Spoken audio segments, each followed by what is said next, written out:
Tas grabe dati hard phones lang talaga 'no? As in handphone lang, as in talagang dun ka, magko-call ba kay customer mo, as in, Oo.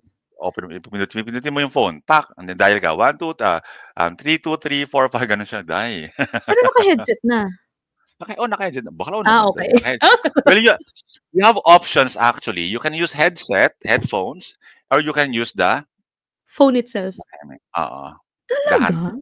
the hand phone, oo. Ah, okey. Yes. Interesting. Mm. Nakakatuwa naman yun. Let me place you on hold. Can you give me 2 to 2 min can you give me 2 to 3 minutes so I can check my resources, okay? Alright.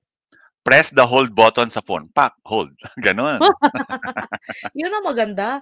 Kasi 'di ba, Mm. although ngayon high-tech naman na tayo and karamihan talaga cellphone na, ang problema naman is let's say for the people like us na nagwo-work from home, minsan may latency yung internet. So 'pag hinold mo minsan may delay talaga.